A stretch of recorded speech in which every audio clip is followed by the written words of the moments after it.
This is a part of the season that really gets everybody hyped for the actual season when it starts.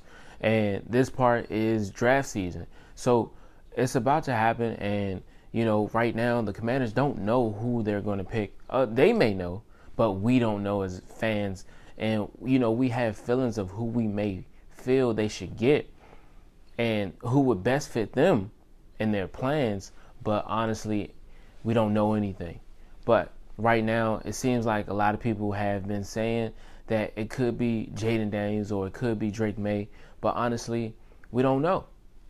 And the reason why we feel like it should be Jayden Daniels is because he's a dual threat quarterback. He can run, he can pass, he's great in the pocket, and he extend plays, and he can do everything you need a quarterback to do, even more. So it's one reason why we feel like he should be that guy. And some people feel like he might be like Robert Griffin was when he was here. But like I said before, we know it's completely different now because we have Marcus Mariota and we have a veteran in the locker room. And, RG3 didn't have that when he came.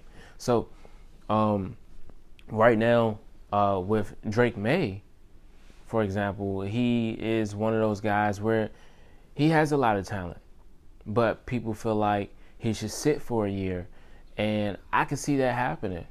But I think Drake Maye has been very underestimated, and that will just be because he's only played 30 games, right, in his college career, and there's nothing wrong with that.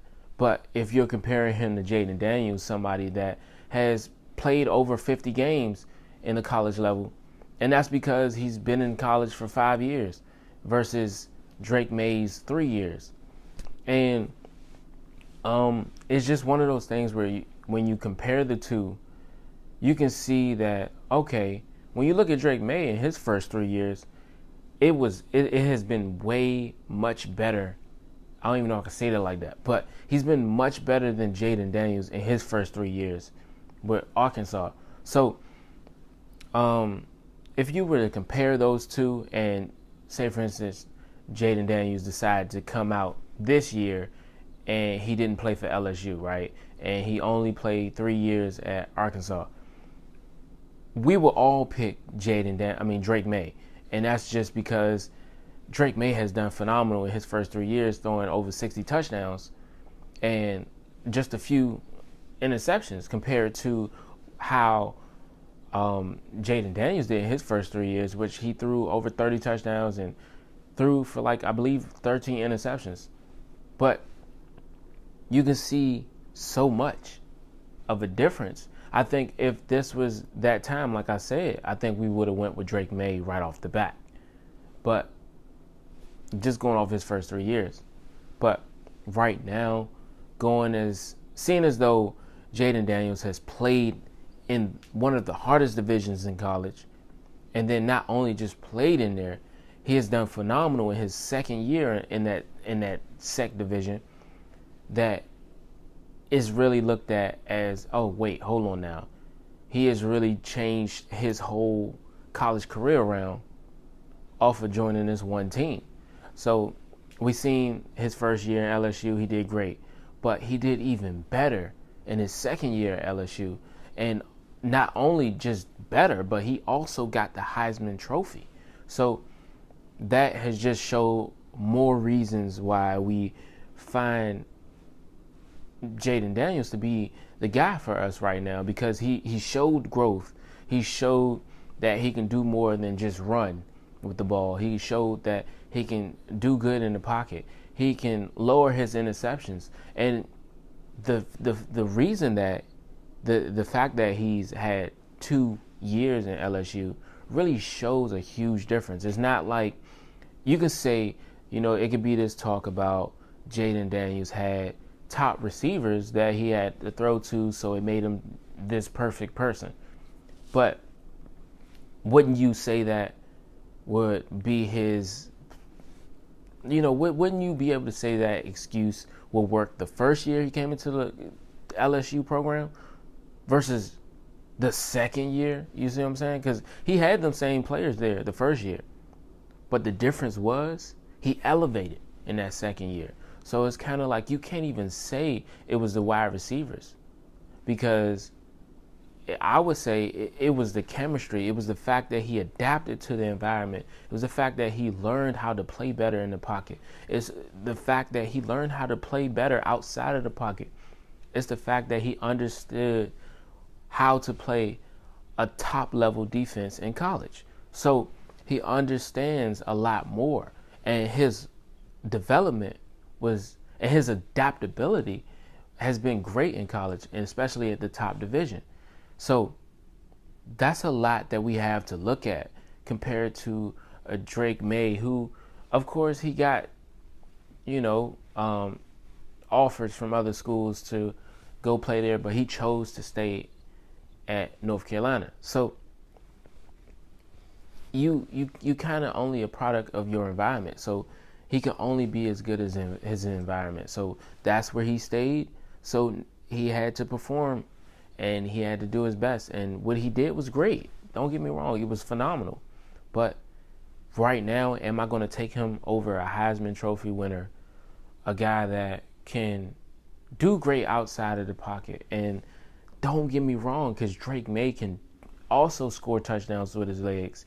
He can also run it for 600 yards. He can run it for 1,000 if he need to.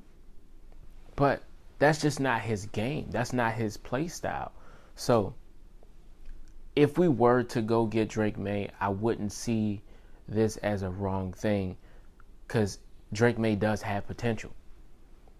But do I want to not get Jayden Daniels?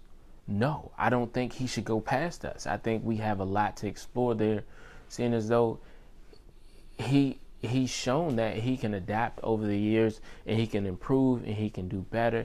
And of course, who knows how Drake Maye would have done if he had went up into the SEC division and found a school in that division.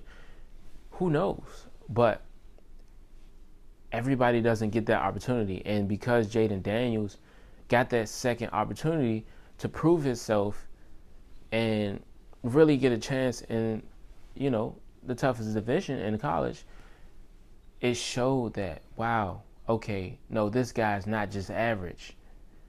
And if he was average, he showed that he can elevate and perform even better. And it shows that we have a lot we can work with. We got a guy that, okay, he may think he's good, but he also know he can be better.